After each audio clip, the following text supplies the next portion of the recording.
ವೀಕ್ಷಕರೇ, ಇವತ್ತು ಏನು ಮಾತನಾಡಬೇಕು ಅಂತ ಗೊತ್ತಾಗ್ತಾ ಇಲ್ಲ. ನಮ್ಮ ಈ ಒಂದು ಸೋಷಿಯಲ್ ಮೀಡಿಯಾವನ್ನು ನಮ್ಮ ಜನರು ಒಂದು ಪ್ರಾಣ ತೆಗೆಯುವಂಥ ಒಂದು ಪರಿಸ್ಥಿತಿಗೆ ತಂದಿದ್ದಾರೆ ಅಂತಲೇ ಹೇಳ್ಬೋದು.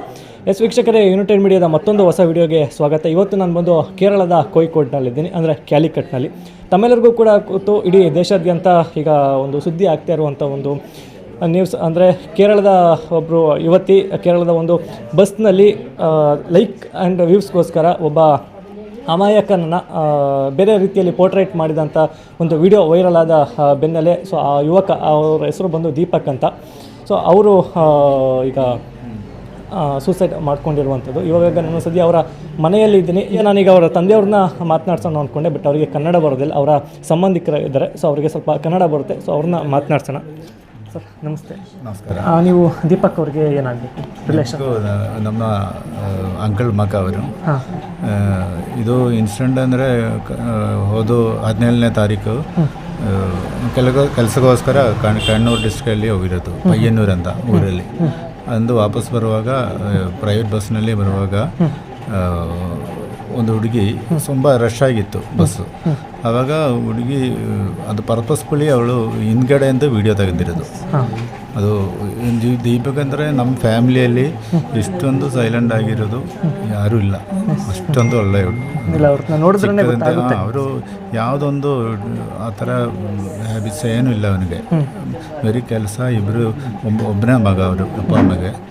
ಅದು ಯಾವಾಗಲೂ ಇಲ್ಲಿ ಮನೇಲೂ ಅಪ್ಪ ಅಮ್ಮ ಜೊತೆಲಿ ಇರೋದು, ಅವ್ರು ಕರ್ಕೊಂಡು ಹೋಗೋದು, ದೇವಸ್ಥಾನ ಹತ್ರ ಹೋಗಲು, ಈ ಥರ ಎಲ್ಲ ಕೆಲಸ ಮಾಡ್ತಾಯಿರ್ತೀವಿ. ಏನು ಎಕ್ಸ್ಟ್ರಾ ಬೇರೆ ಏನು ಆ್ಯಕ್ಟಿವಿಟೀಸ್ ಏನಿಲ್ಲ ಅವನು, ಬರೀ ಮನೆ ಕೆಲಸ ಆ ಥರ. ಆವಾಗ ಅವತ್ತನ್ನ ಈ ಹುಡುಗಿ ಏನು ಮಾಡಿದಂದರೆ ಹಿಂದ್ಗಡೆಯಿಂದ ಅವ್ರಿಗೂ ಇನ್ಸ್ಟಾಗ್ರಾಮ್ ರೀಚ್ ಸಿಗೋದಕ್ಕೋಸ್ಕರ ಈ ಥರ ಒಂದು ಕೆಲಸ ಮಾಡೋದು. ಈ ಹುಡುಗಿ ಬ್ಯಾಕ್ಗ್ರೌಂಡು ಅಷ್ಟೊಂದು ರೈಟಲ್ ಸ್ಟ್ಯಾಟಸ್ ಹತ್ರ ಅಷ್ಟೊಂದು ಒಳ್ಳೆಯದಲ್ಲ, ಅವರು ಬ್ಯಾಕ್ಗ್ರೌಂಡೆಲ್ಲ ಆ ಥರ. ಅವಳು ಅದಕ್ಕೋಸ್ಕರ ಏನಾಯಿತು ಅಂದರೆ ನಮಗೆಲ್ಲರಿಗೂ ಅವನೇ ಇಷ್ಟೊಂದು ಲಾಸ್ ಆಗಿಬಿಟ್ಟಿದೆ. ಅಲ್ಲ, ಈಗ ದೀಪಕ್ ಅವರು ಘಟನೆ ಆಗಿ ಎಷ್ಟು ದಿನದ ನಂತರ ರೀತಿ ಮಾಡ್ಕೊಂಡದ್ದು? ಅವರು ಒಂದು 2 ದಿನಗೋಸ್ಕರ. ಮಧ್ಯದಲ್ಲಿ ಏನಾದರೂ ತಿಳಿಸಿದ್ರಾ ಮನೆಯವ್ರಿಗೆ? ಇಲ್ಲ, ಮನೆಯವ್ರಿಗೆ ಏನು ಗೊತ್ತಿಲ್ಲ. ಸ್ವಲ್ಪ ಸೈಲೆಂಟ್ ಆಗಿತ್ತು ಅವನು. ಆ ಥರ ಏನು ಎಲ್ಲರ ಹತ್ರ ಏನೋ ಆ ಥರ ಎಲ್ಲ ಇದು ಶೇರ್ ಮಾಡಲ್ಲ ಅವನು. ಅವರು ಅಷ್ಟು ಕ್ಲೋಸ್ ಆಗಿರೋ ಹತ್ರ ಫ್ರೆಂಡ್ಸ್ ಒಬ್ಬರು ಇಬ್ಬರ ಹತ್ರ ಮಾತ್ರ ಇದು ಹೇಳಿರೋದು. ಮತ್ತೆ ಕೇಳಿದೆ, ಲೀಗಲ್ ಪ್ರೊಸೀಜರ್ಸ್ಗೂ ನಾನು ಮೂವ್ ಆಗ್ತೀನಿ ಅಂತ ಹೇಳಿದ್ದೆ. ಲೀಗಲ್ ಅಂದರೆ ಇವತ್ತು ಅರೆಸ್ಟ್ ಮಾಡಿದ್ದಾರೆ ಅವ್ರನ್ನ. ಆದರೂ ಪೊಲೀಸಿಂದ ಸೈಡಿಂದ ಅಷ್ಟೊಂದು ಒಳ್ಳೆಯ ಆ್ಯಕ್ಷನ್ ಏನು ತಗೊಳ್ತಾ ಇಲ್ಲ. ನಾನ್ ಬೈಲಬಲ್ ಆಫೆನ್ಸ್ ತಗೊಂಡ್ಬಿಟ್ಟು ಅವಳಿಗೆ ಮರ್ಡರ್ ಕೇಸಿಗೆ ಒಳಗಡೆ ಆಗಬೇಕು. ಅದೇ ನಮ್ಮದು ಇದು. ಅಲ್ಲ, ಈಗ ವಿಡಿಯೋ ವೈರಲ್ ಆದ ಬೆನ್ನಲ್ಲೇ ಅಂದರೆ ಅವರು ದೀಪಕ್ ಅವರು ಏನಾದರೂ ಆ ವಿಡಿಯೋವನ್ನು ಡಿಲೀಟ್ ಮಾಡಿಸೋದಕ್ಕೆ, ಬ್ಲಾಕ್ ಮಾಡಿಸೋದಕ್ಕೆ ಲೀಗಲಿ ಏನಾದರೂ ಮೂವ್ ಆಗುವಂಥ ಪ್ರಯತ್ನ ಪಟ್ಟಿದ್ರ? ಯಾರು? ದೀಪಕ್ ಅವರು ಲೀಗಲಿ ಆ ವಿಡಿಯೋ ಬ್ಲಾಕ್ ಅಲ್ಲ ಅಂತ ಅವನ ಆ ಥರ ಏನೂ ಗೊತ್ತಿಲ್ಲ ಅವನಿಗೆ. ಅಷ್ಟೊಂದು ಸೈಲೆಂಟ್ ಅವನು. ಏನು ಆ ಥರ ಇದು ಮಾಡೋಕ್ಕೆ ಅವನಿಗೆ ಗೊತ್ತಿಲ್ಲ. ಇದೇನು ಗೊತ್ತಾ, ಈ ಥರ ಒಂದು ಇನ್ಸಿಡೆಂಟ್ ಇನ್ನೂ ನಮ್ಮ ರಾಜ್ಯದಲ್ಲಿ ಒಬ್ರಿಗೂ ಆಗಬಾರ್ದು. ಅದಕ್ಕೆ ಯಾವ ಮ್ಯಾಕ್ಸಿಮಮ್ ಏನು ಶಿಕ್ಷೆ ಕೊಡಬೇಕಂದ್ರೆ ಅದು ಕೊಡಲೇಬೇಕು. ಎಲ್ಲರೂ ನಮ್ಮ ಫ್ಯಾಮಿಲಿ ജോലിയിലിದ್ದಾರೆ, ഫുൾ സപ്പോർട്ട് ಆಗಿದ್ದಾರೆ. സന്തോഷം മാത്രം കിട്ടണമെങ്കിൽ അതിന് നല്ല ശിക്ഷ കൊടുക്കണം. അത് നാളെ വന്നിട്ട് മറ്റേ ജാമ്യം കൊടുത്തിട്ട് പൊടി പോയാൽ നടക്കില്ല. അത് മാത്രമല്ല, നിങ്ങൾ കണ്ടില്ലേ അവളെ കൊണ്ടുപോണത്? ഏത് കാറിലാണ് കൊണ്ടുപോയത്? പ്രൈവറ്റ് കാറിലാണ് കൊണ്ടുപോയത്. നിങ്ങൾ കണ്ടില്ലേ? പ്രൈവറ്റ് കാറിൽ പ്രൈവറ്റ് കാറിൽ ഒരു അടിപിടി കേസിലുള്ള ഒരാളെ കൊണ്ടുപോകണമെങ്കിൽ എങ്ങനെയാണെന്ന് വെച്ചാൽ ശരിക്കും ജീപ്പിൽ ഓരോ പോലീസ് ജീപ്പിലാണ് കൊണ്ടുപോവുക, ഓരോ യൂണിഫോമിലാണ് കൊണ്ടുപോവുക. ഇത് എങ്ങനെ കൊണ്ടുപോകണത് നിങ്ങൾ രണ്ടാലും കണ്ടില്ലേ? അങ്ങനെയാണ് അവളെ കൊണ്ടുപോയത്. അതുണ്ടല്ലോ. ഇങ്ങനെയാണെങ്കിൽ അതുണ്ടാവുള്ള ഉറപ്പല്ലേ? ഒരു കൂളായിട്ടാണ് നടക്കണം. കയ്യും പീത് എല്ലാ പോക്ക് കണ്ടാൽ, അത് കണ്ടാൽ ഒരു ആൾക്കാർക്കും ഒരു ഇതില്ലാക്കില്ല. അപ്പോൾ അത് എന്തായാലും ഇല്ല.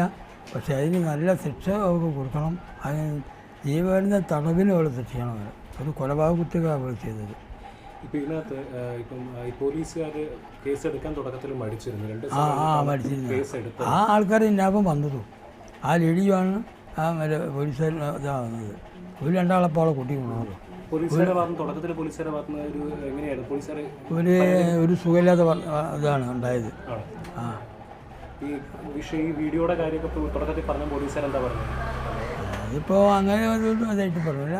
ഇത് എന്നാലും ഒരു ഇതില്ല, ഒരു കേസിന് വന്നിട്ട് അതിൽ ഒരു ഇത് തെളിവെടുക്കാനുള്ള ഭാവം അവർക്കില്ല.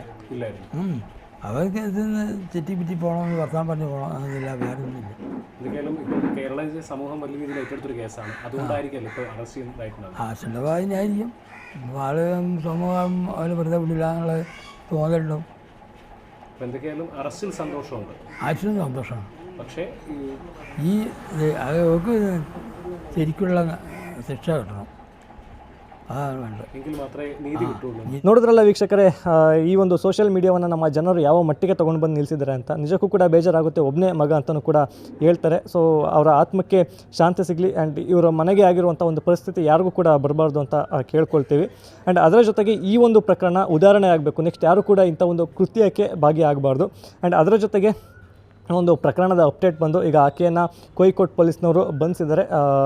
BNSS 108 ಪ್ರಕಾರ ಸೊ ಆತ್ಮಹತ್ಯೆಗೆ ಪ್ರೇರಣೆ ಈ ಒಂದು ಸೆಕ್ಷನನ್ನು ಹಾಕ್ಕೊಂಡು ಸೊ ಆಕೆಯ ಮೊಬೈಲ್ನನ್ನು ಕೂಡ ವಶಕ್ಕೆ ತಗೊಂಡು ಸೊ ಆಕೆ ಮಾಡಿದಂಥ ಒರಿಜಿನಲ್ ವಿಡಿಯೋ ಆ್ಯಂಡ್ ಅದರ ಜೊತೆಗೆ ಎಡಿಟ್ ಯಾವುದರಲ್ಲಿ ಮಾಡಿದರು, ಅಪ್ಲೋಡ್ ಯಾವುದರಲ್ಲಿ ಮಾಡಿದರು, ಸೊ ಅದೆಲ್ಲವನ್ನು ಕೂಡ ಈಗ ಪರಿಶೀಲಿಸ್ತಾ ಇದ್ದಾರೆ.